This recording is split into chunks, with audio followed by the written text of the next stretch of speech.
If you're like me, you've probably created a GUI for your game and it looked completely fine. Then, when you're testing your game yourself or someone else is testing it, you might have discovered that your GUIs look entirely different. If that's the case for you, then don't worry, because today I'll be teaching you how you can easily create GUIs that automatically scale to all device sizes. Now, the method that we'll be using to scale our GUIs is extremely easy to use. It's composed of a single pre-written script, and it requires us to insert a UI scale instance into our GUIs. There are a few more things that we need to consider when creating our individual GUIs, but I guarantee that this is extremely easy, and even if you've never scripted before, you'll be able to easily do this. Now, like I've been saying, this method is extremely simple. One of the very few things that it requires us to do, though, is actually use a script that has already been created. We just have to put that script inside of our game. Now, this is a little bit of a longer script, so I have two different options for you. First of all, there's going to be a link down below in the description, which will take you to this article right here, and it's basically just a text version of this exact video. In this article, though, there is a section called Scaling Script, and right here is where the actual script is. This is the entire script contents, and we can click this button right here to actually copy the entire script. Now, on this same page, though, if we go down to the sources section, so we scroll all the way down, the first bullet point displays open source Roblox game can be downloaded to see examples of scaled GUIs using this method. And if we were to click this link, it'll allow us to download this file, which is a zip file that contains a Roblox game called GUI Scaling Lesson. Now, if you've never worked with a zip file before, they're very easy to work with. If you're using Mac or an older Windows version, you may need to install WinRAR or 7-zip to be able to extract this file. But for most Windows computers, you should be able to right-click on the zip file, and you should be given the option to extract all. So go ahead and click on that. Then say where you want to extract the file to,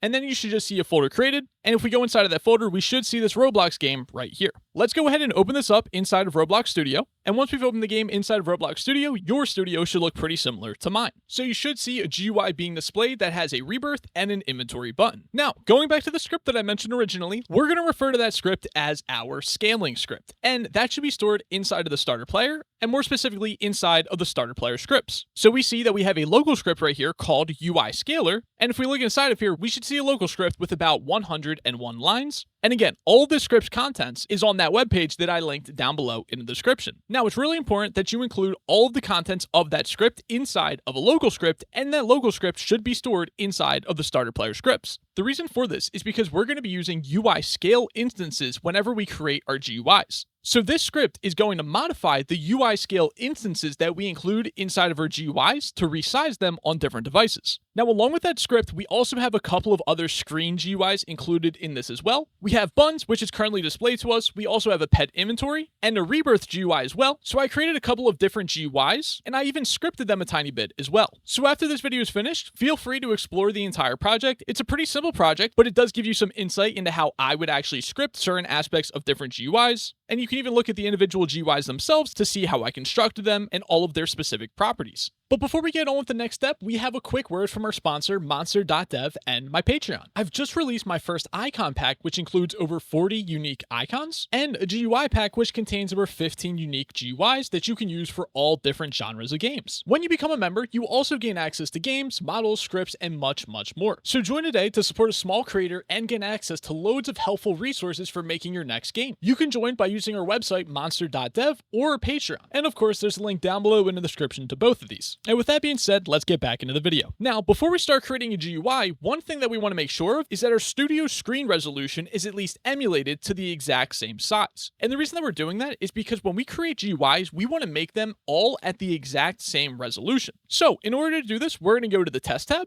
then we're going to click on Device, and I generally like to emulate my screen size to 1920 by 1080, so I'll natively make my GUIs at a large screen size, but of course you can make your GUIs at whatever resolution you'd like. I would just recommend though that with this video, you follow along exactly the things that I do so that you don't accidentally confuse yourself. So with that being said, I would recommend setting your resolution to 1920 by 1080, just like that. Now that we've done that, let's go into the starter GUI, and before we start creating your GUI, let's actually set the enabled property of the button screen GUI to false so that we no longer see it. Then inside of the starter GUI, let's go ahead and create a screen GUI. We're going to rename this to be called Settings, and now we'll go ahead and create our first frame. Now, this frame is very important because it's our main frame, which will contain all of our other components of the GUI. And there's two very important things that we should keep in mind when creating this primary main frame, which again is going to hold all of the other components that make up our entire GUI. So the first thing that we need to keep in mind is that the size of our container element should be set using offset. So let's take a look at the size property of this frame. By default, it's set to 100 pixels by 100 pixels. And if we expand this even further, we can more specifically see the offset values and the scale values of both the X and the Y axis. So again, when we're setting the size of this frame, we want to use the offset values of both the X and the Y, and we do not want to use the scale values. Now, the second thing that we need to keep in mind is that the position should be set using scale, but we can also mix in some offset with the scale as well. So let's take a look at the position property. And similar to the size property, it has both the X and the Y axis, which both have scale and offset as well. Now, keep in mind that those two rules only apply to container elements, which hold all of our other GUI components. When it comes to the individual components that create your GUI, which are stored inside of that container element, you can use any combination of scale and offset for both the position and the size of those elements stored inside of the container element. And if any of that was confusing to you, don't worry, because as we create this GUI, all those things should begin to click. So let's go ahead and start off by using scale and offset for positioning our container frame. A great example for where you want to use scale and offset for positioning is for when you actually create a currency display. Now, a currency display is generally positioned at the center left or the center right of the screen. So what we're going to do is we're actually going to modify both the anchor point and position. And what we're first going to do is center this vertically. So we're going to set the anchor point's Y to 0.5. And then for the position's Y scale, we're going to set that to 0.5 as well. So we've now centered that vertically, but the next thing that I want to do is give this a tiny bit of spacing from the left side of the screen. And how can we do that? Well, we'll actually use the offset of the X axis. And we're just going to move this 5 pixels from the left, so just give it a tiny bit of space from the left side. So we're going to set the offset of the X to 5, and now it's a little bit hard to tell, but we can actually see that there is a little bit of spacing between the left side of the screen and the frame itself. And now to make this look a little bit more like a currency display, we would stretch this out a little bit to turn it into a rectangle, and then we would display our currency labels inside of here. Again, this was just an example to show you how you could use both scale and offset together when it comes to positioning. Going back to those two very important things, when it comes to positioning, we primarily want to use scale. So now I'm going to show you how we can do the positioning by only using scale. So rather than making this frame into a currency display, we're going to go ahead and turn this into a settings frame like we originally discussed. Now first, we'll go ahead and modify the positioning. What I want to do with this is I want to position this in the center of our screen.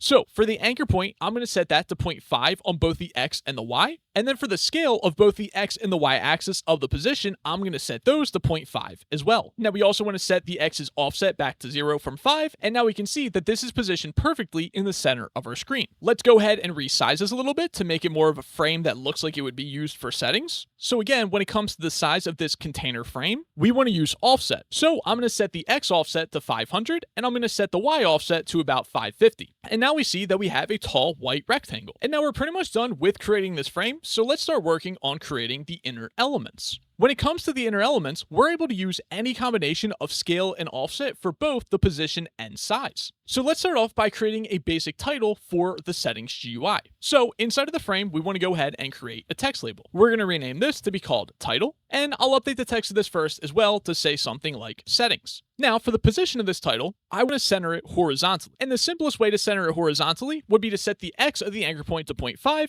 and the scale of the X position to 0.5 as well. Now that's centered horizontally. Alternatively though, since this is not a container frame, we do not need to use scale for the positioning, and instead we could just use the offset. So I'm going to go ahead and set my anchor point back to 0, and I'll set the X scale back to 0 as well. Then I'm going to set my offset to 1, and the only reason that I'm doing that is because when I move this now, I can center it by just moving it with the mouse, and we can see that center it horizontally, we would set the offset of the X to 150. So we have two different ways of centering this text label. We can use either offset or scale. Now when it comes to centering things or doing things like that, intuitively I find scale to be the easiest method, but I just want to make the point here that you can use either scale or offset for the position of all of the non-container frames. Now, another thing that we kind of did automatically while moving this is we modified the offset of the y-axis of the position. And this was set to 11. I'm just going to set that to 10 so that there is a little bit of spacing between the top of the frame and our title text label. Now, since we're working with the text label, this is a great time for me to show you another important aspect of scaling your GUIs, and this applies to anything that uses text. So text labels, text buttons, text boxes, and different things like that. No more should you use the text scaled property. Instead, what we're going to do is actually use the text size property, and we can say simply just drag this to whatever size we think looks good for our text label. So I think the text size of 66 is looking pretty good, and that's all that we have to do. So I think that's a pretty simple lesson to learn. Use the text size property instead of ever using the text scale property. Now, with this text label, let's look at the size property. We can see that the size is set in offset, and the position is set in offset as well. Let's go ahead and duplicate this, move it down a little bit, and this time, rather than using offset for both of those properties, we're going to go ahead and use scale. So remember, how was I going to center this horizontally before? Well, using scale, we'll set the anchor point to 0.5, and then for the position on the X scale, we're going to set that to 0.5 as well. We should, of course, set the offset to 0 as well, so it's not affecting this. And for the Y of this, we could just set the scale to like 0.1 just to move it down a little bit, or actually maybe we'll go with 0.2 to move it down just a little bit further. Again, the whole point of this second text label is just to show you that we can use scale rather than offset for all of those properties. So now we'll go to size, and the offset is currently 200. Let's set that to 0, and we'll set the scale to 0.5. And then for the Y, we'll set the scale to 0.1 and the offset to 0. So now, with that being done, we can see that both these text labels look pretty much the exact same. Of course, their sizing is just going to be a tiny bit different because we did actually use different numbers. But again, at the end of the day, the whole point of this was to show that you can use any combination of both offset and scale together or one entirely. It does not matter for inner elements. Now, we're not going to create a full settings GUI because the entire purpose of this video was just to teach you the knowledge of how to use this method for scaling GUIs and then take that knowledge and use that for your own GUIs. So now that we've added those two text labels, let's just say that we fully finished creating our settings GUI and now we're ready to scale it. What we're going to do is inside of our Screen GUI, we want to add a UI scale to it. Now that we've added the UI scale to it, there's two more things that we need to do. The first thing is that we need to add a tag to it. So in the tag section, we can go ahead and click on this little plus icon right here. And now we're suggested this tag right here because we've used it before. But the tag that we want to use is called scale_component. Now, the reason that we're adding that tag to this instance is because the script that we created originally is going to use the collection service. And the way that it uses the collection service is it looks for all instances which have a specific tag that is scale_component. So this tag is how the script is going to identify the UI scales that it needs to work with. Then after we've added that tag, we also want to add an attribute to it as well. So we're going to click the plus icon next to attributes, and the name of this attribute is going to be called base_resolution. And now the type of this attribute is actually going to be a vector2. So it's going to accept two numbers. Now the numbers that we want to put here is the resolution that we created our GUI at. And remember how in the beginning of the video, I told you to go to the test tab, enable the device emulation, and set your screen size to 1920 by 1080. So that's the number that we're going to put here, 1920, 1080. And again, the reason that we're adding the attribute to this is because the script, which will automatically scale all of our GUIs, will find this UI scale using the collection service and looking for this specific tag. And then it'll look for an attribute stored inside of the UI scale object, which should be called base resolution. And then it'll use that to determine our base resolution that the GUI was originally created at. And then it'll scale it down based on the other person's device size. So that's why we need to add these two properties to the UI scale. And once you've created your first UI scale, as long as you create all of your other GUIs at the exact same resolution, then you could just duplicate this and put it inside of that other Screen GUI. Now, one thing to keep in mind, that the other GUIs that I included inside of this, I actually created those at the base resolution of 480 by 320. So those were created on very small devices. With that being said though, it's perfectly fine to have different base resolutions for different GUIs.